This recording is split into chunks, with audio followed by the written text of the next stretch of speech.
White beater shirts, ugly shirts, right? Uglier name for a shirt, yes. White beater shirt. I can't believe that's a name for a shirt. It's actually not a technical name. For anybody know the technical name? A shirt, that's right. I think probably what happened, confusion arose when some cops were looking at a police report. It's like the perp was wearing a shirt. Who, the white beater? Right? Next thing you know, everybody knows it's a wife beater shirt. What a lot of people don't realize, however, is you can actually beat your wife wearing any shirt. That's why it's the perfect crime to commit, wearing a Hawaiian shirt. Cops show up, they go, "Time Bahama?" No fucking way he put his hands on you. There's no domestic violence in Margaritaville, get out of here. That is my wife's favorite joke. She says it hits close to home.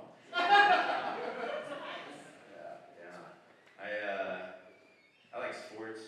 I like football. That's my favorite sport to watch.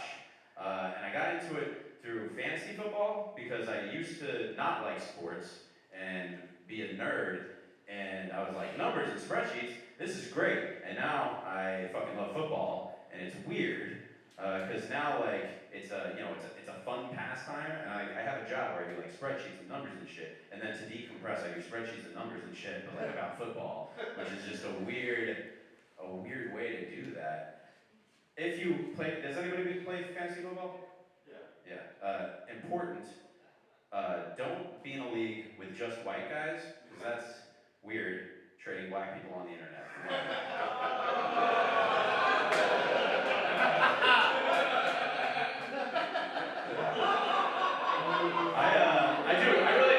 I do love football though. I do love football. My wife hates that I like football. She hates how violent of a sport it is. I understand, it's a terribly violent sport. And she's like, I heard this one guy, he got CTE and he murdered his wife and kids. You know, this is a terrible sport. And I'm like, it's one guy. And, right? And she's like, well, what would it take for you to stop watching football? Like, what if a player died on the field? You know? And I'm like, well, that would up the stakes. Right? Plus, that would spare his wife and children. He'd be dead. I don't know. It is a terrible sport, though, and I'm old enough. It's not like I'm playing football. Like I can play like two-hand touch or tag or something, but I probably still fucking get hurt. Like I play pickup basketball, which I still get hurt, but I mean it's a more accessible sort of thing, and it's why I actually appreciate the WNBA because I too will never dunk a basketball. Right? Like it's good to watch. It's good to watch something. I want to watch something where I can imagine myself doing that stuff, right? It's the same reason like professional porn. I'm not a fucking physical specimen like that. Right? Amateur porn. This good old amateur stuff. That's why I wish there was a professional league of like 6 feet and under, you know? That way dunking was like a treat, you know? Like it's weird because you have like 7 foot tall people like Giannis, they call him the Greek freak, right? And that's like an homage to the fact that 7 feet tall people are freaks. And the only job they used to have was being in sideshow acts, right? But now they have basketball, and this is a true statistic, again, I'm in the statistics. 1% of all people 7 feet or taller in the world play in the NBA, which is incredible. Like, if you're tall, you're fucking good at basketball. So, I can't really be good at basketball as a 6 foot tall man. So I'd love to see like a 6 foot and under, right? But I'm also 35, so I mean, I'm not. So 6 foot and under, 35 and older, professional league. You're like, you keep moving the goalposts. And I'm like, funny you should mention that. 9 foot high rim. Right? Maybe I could dunk. I don't know, do you think I could?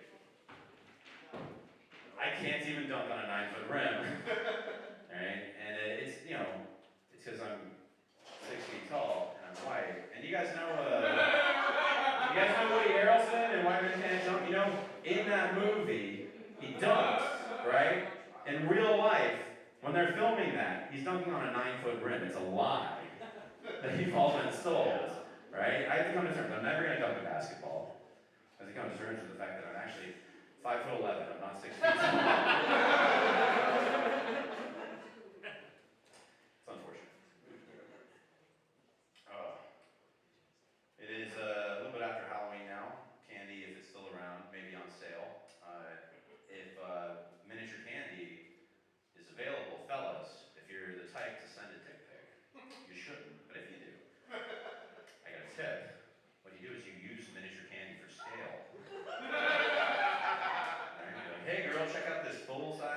I did that, and she texted me like, "You have huge hands."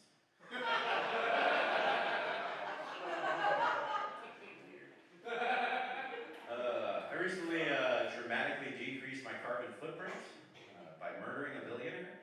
Right? Yeah. I like to look at like the really big mansions on Zillow, and just be like, these are gonna be public pools. You guys aren't in a violent revolution yet? Any one of these days, I don't know. When I'm feeling like too communist though, I like watching Shark Tank, self-medicate that way. I mean, not good enough for our Cuban, I'm like, I don't know, maybe capitalism is. But I have been trying to decrease my carbon footprint. One of the ways you do that, right, reuse, recycle, stuff like that, easy way, don't buy new stuff, go to an antique store. I love antique stores, right? I find them very interesting because a lot of them, they're set up where it's like a bunch of stalls with individuals. You can sort of see a character in each stall. You always know when it's a man's stall because it's like war stuff, rusty wrenches in a bucket, right? A bunch of empty beer cans. You're like, oh man, your wife just made you put all the trash out of the house. You thought you could make some money. But it also makes me wonder, what is, right, like, if you're a hoarder, you put your mental illness on display in public at an antique store, like, what's that going to be like 50 years from now? When I'm the guy putting his trash out there, you're going to be, oh, look at this milk crate full of USB cords and AC adapters you just wouldn't fucking throw away. Here's a jewel pod. Those are illegal. For 50 years, holy shit, I'm going to buy both, charge it.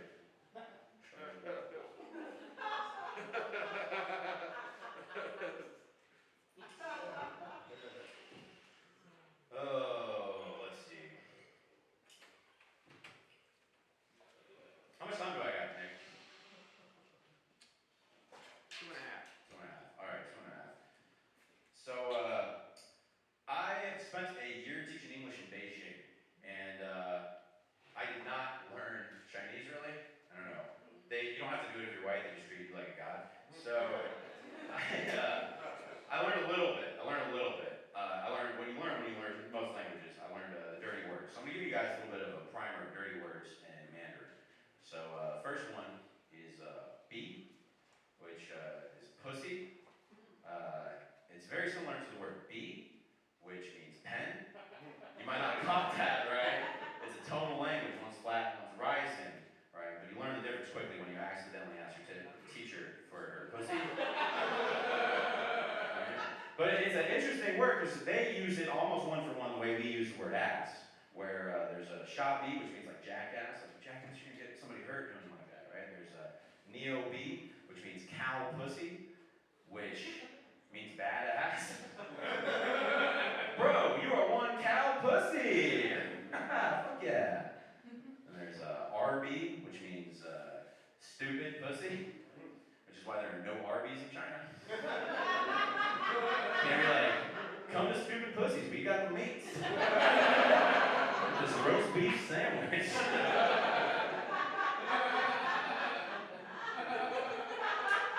There's another one, da fei ji, which means da is like a hand verb, and then fei ji is flying machine, which is it means like to fly a plane like with a joystick, right? But it's a colloquial term for a hand job. If you're ever like getting a massage out on Highway 6 and they don't get it, you'd be like, da fei ji, And then there's another term, very similar, it's da ho ji, which means hand verb fire machine, which is the word for a lighter. And you have to know that because you live in Beijing, you're going to smoke cigarettes, right? There's every day the forecast is smoke. And there's one way to get filtered air. So this is a true story. I actually went into this corner store to buy some cigarettes, and there's this old Chinese man who's like, "Oh, Lai Wai," right? Or white devil. And